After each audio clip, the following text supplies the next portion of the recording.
We're live.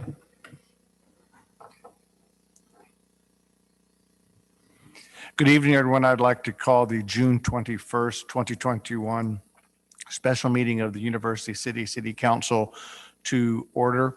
Madam Clerk, would you please call the roll? Councilmember Clay, Present. Councilmember McMahon, Here. Councilmember Hales, Here. Councilmember Kusick, Here. Councilmember Smotherson, Here. Councilmember Klein is absent, Mayor Crowe. Here. Thank you very much. Before you, you have the agenda, and no one had requested changes previously. May we have a motion to approve the agenda? Motion by Mr. Smotherson. Is there a second? Seconded by Mr. Hales. Any discussion? Those in favor, please signify by saying aye. Opposed? The ayes have it. Again, to all the citizens, thank you for any comments that you have provided to us prior to noon of today. Any comments provided by you to the city clerk will always be forwarded to members of council for our review. You now have before you the consent agenda with one item, the relocation assistance agreement and payment authorization. Is there a motion to approve the consent agenda? Motion made by Mr. Clay. Is there a second? Seconded by Mr. Smotherson. Is there discussion? Mr. Clay. Yes, thank you, Mayor Crowe. Just a question, and perhaps I'm not interpreting this correctly. As we make payments for the relocation program, will the council need to approve each individual payment? Mr. Rose. Honorable Mayor, Councilmember Clay, the reason this is being brought before you is because you have not technically established a budget for RPA2 funds at this point. And so the intention will be to establish that budget as a part of the annual operating budget that's being proposed to you. Hopefully that will be adopted, but it's just a situation right now. You haven't officially established it, so we need to bring these forward to the council for consideration. That's correct. Thank you very much. Mr. Rose, the city manager's report.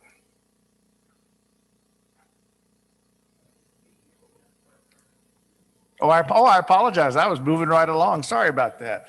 We had a motion and a second for the consent agenda. Those in favor, please signify by saying aye. Opposed? The ayes have it. I apologize. Mr. Rose. Honorable Mayor and council members, I was able to follow up with Captain Lemons with regards to the question that was proposed about the body camera program during the study session. That program has been fully implemented. They are in the analysis phase of that program now. And so my intention will be to make sure that we get information out to the council and to the public that makes you more aware of what actually is happening with it. On City Manager Report, item F1, this agenda item asks for authorization to extend the free entry to Centennial Commons and Heman Park not to exceed July the 6th, 2021. If you recall, this cannot be done administratively because my expenditure amount is limited to $25,000, and I believe that this would exceed that amount.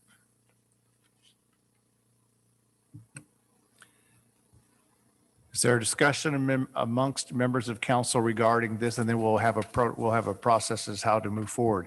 I think we all recognize that we wanted to get the kinks worked out of the system at the pool and at Centennial Commons, also to probably relieve a little bit of the stress that some of our citizens, and in particular the families, have gone through during the COVID crisis. I think we all recognize, though, that probably there is a time for this to sunset. And my only hope would be that as we bring this to a conclusion, that we have a good communication strategy to the kids and their parents and the University City Swim Club and the people who use the swim lanes and all those folks who have emailed us rather consistently, that we have a communication plan to them prior to that date so that there are no surprises to individuals, or at least they are minimized when they show up on July the 6th. And I see my colleagues nodding their heads. So I know that some of you may have some specific guidance you'd like to give either the city manager or our parks crew. But I think unless I'm missing it, Mr. Rose is simply asking that we go through July the 6th, and that then I think we're asking in response to be a appropriate communication so we don't stub our toes. Members of council, do you have comments or questions of the city manager? Mr. Hales? Thank you. I didn't hear very much after last weekend. I know that you had mentioned that there was going to be very close attention paid to both facilities, and I was wondering how that went. I assume well, because I didn't hear anything further.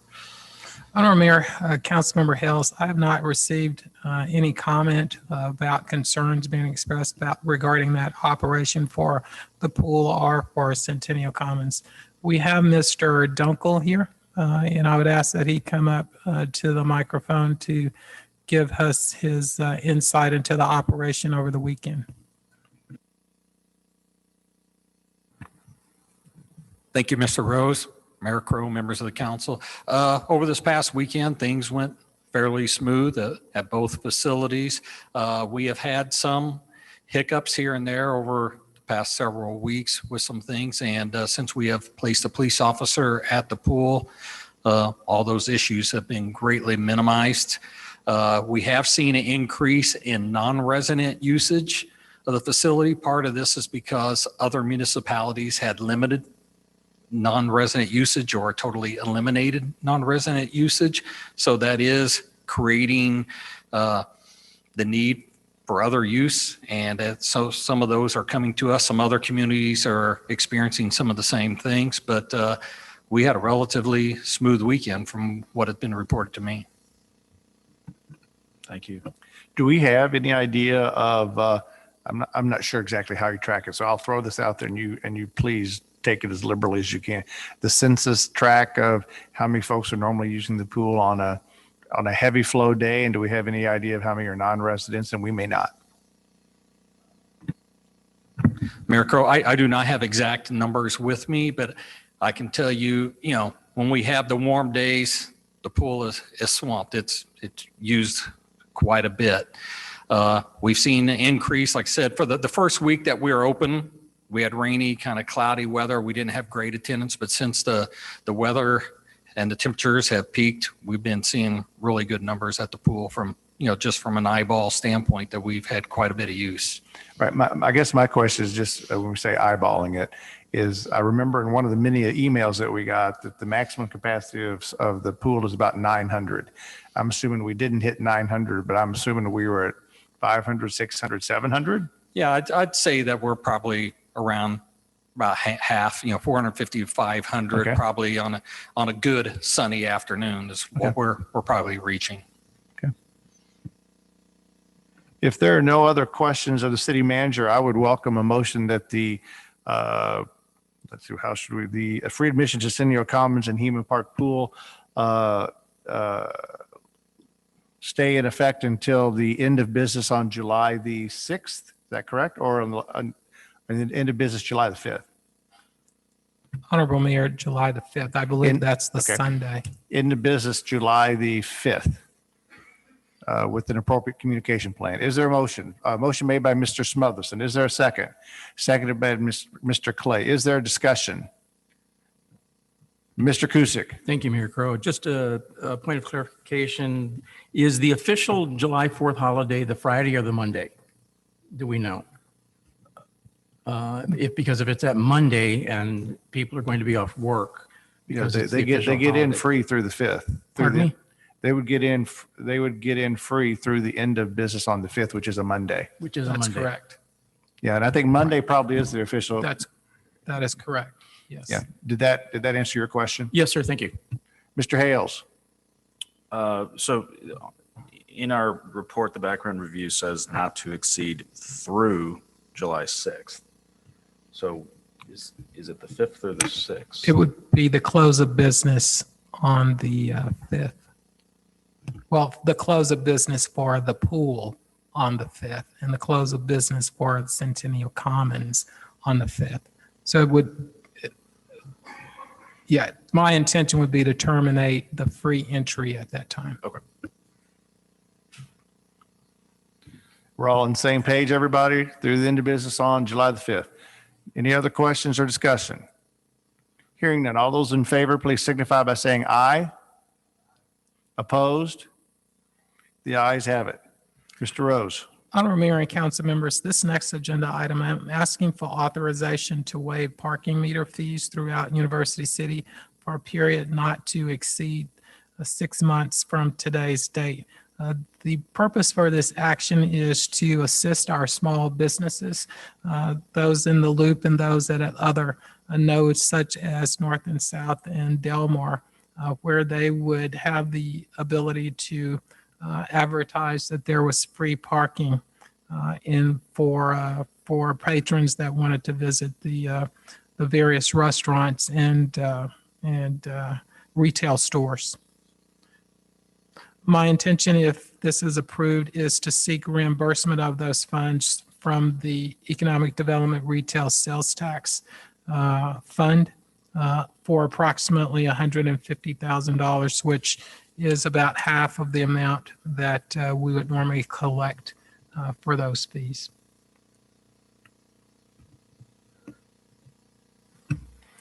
Are there questions?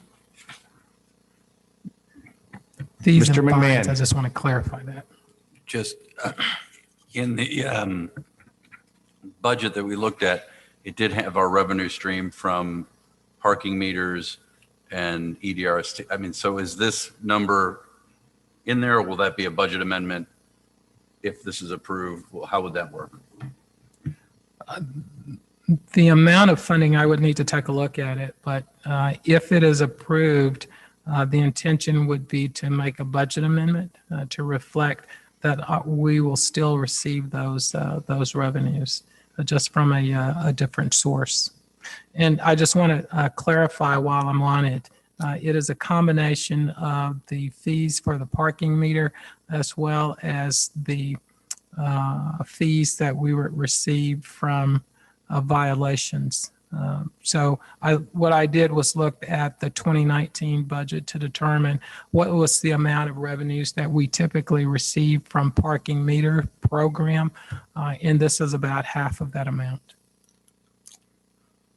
Thank you. Mr. Kuzic. Thank you, Mayor Crowe. Does this also include then the city-owned parking lot on Delmar in the loop? That there would be free parking in there? Honorable Mayor, Councilmember Kusick, what we have looked at this point is the wherever there are meters, which would include Delmar and the side streets. Potentially, yes, the meter parking lot, I think that's number 4, as well. That's close to the Tivoli building. So all those locations where there are meters, our intention would be to cover those meters for a period not to exceed 6 months. Just parking lot 4 doesn't have meters. So you're talking about the one by the Tivoli and then the park? Is that 5?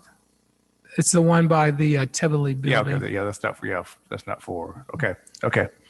Mr. Clay. Thank you, Mayor Crowe. City Manager Rose, you talked about businesses being able to advertise that the Loop had free parking. Is there a plan for the city to also advertise the fact that we have free parking in those key small business areas? We have not considered that at this point, but certainly that's something that we will likely pursue along with the Loop Special Business District as far as trying to piggyback on what they're doing. The other developments, the one that comes to mind is the one at North and South and Delmar. They're probably unaware of this action. It was really spurred by the Loop Special Business District, but because it seemed like a positive action, something that would benefit all small businesses, I'm proposing to do it throughout the city. And we'll look at putting together a plan for communicating that to the general public, that free parking would be available if approved throughout University City, but only for those areas that that desire it. I'm hesitant to say because some areas may decide they would rather have the parking in place. So we'll end up working with those businesses that would prefer to keep the metered parking if they would like to do so. And, he brings up a good point, particularly with the businesses along Forsyth and Kruger's. I think if you do free parking there, you're probably going to have residents probably absorb a great deal of that. The WashU students probably absorb a great deal of that parking. So we'll probably have that conversation with them. This was a conversation that was actually brought up by the head of the LSBD and by Jessica Bueller. So they sort of took the lead on wanting to do stickers for the parking meter, stickers for the businesses, and get that message out. I think Mr. Rose is right in saying that we probably need to make sure that all the other the areas have some voice in whether we do it free or not, because it may have a detrimental impact that we did not think about when we were just having a meeting with some of the Loop business owners. And I apologize that I think Mr. McMahon's mic is on, but I think I've seen two hands up. So Mr. McMahon. I'll just be brief.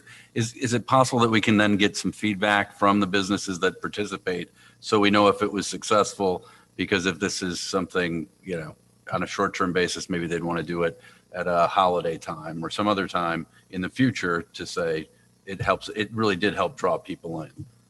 Just so we get the feedback knowing that, how did this work? Honorable Mayor, Councilmember McMahon, absolutely. That'll be the intention.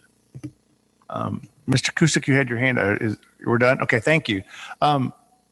I realize we actually do not have a motion before us, so I'm not sure if anyone wants to wordsmith the motion, or if Mr. Rose, you have the wording you would like to propose for a motion for one of my colleagues to make on the floor.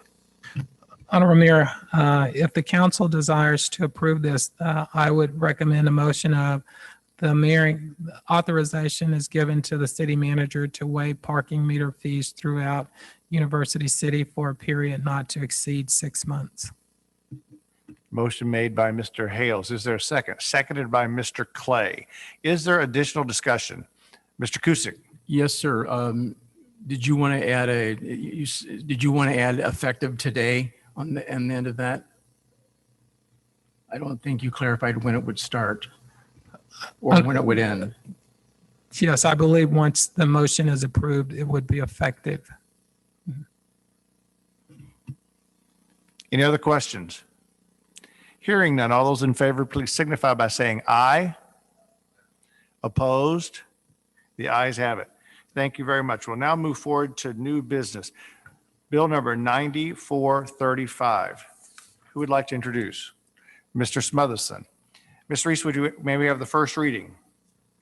Bill 9435, an ordinance authorizing the city manager to permit construction work or activity during otherwise prohibited times, containing a sunset clause. Thank you very much. Are there any council comments to be made this evening?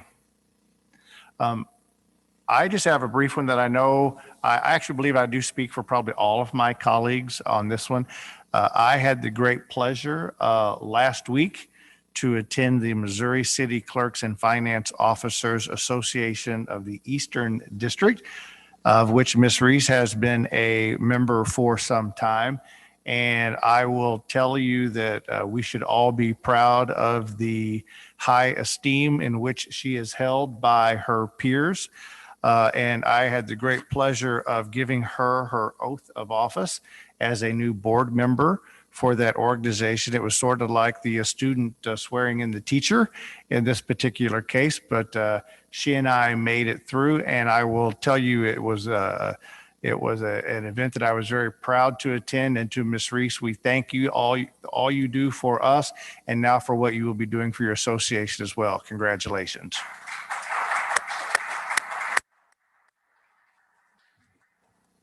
Anything else? Nothing else. I would welcome a motion to adjourn. Is there a motion? Motion made by Mr. McMahon, seconded by Mr. Cusick. Those in favor, please signify by saying aye.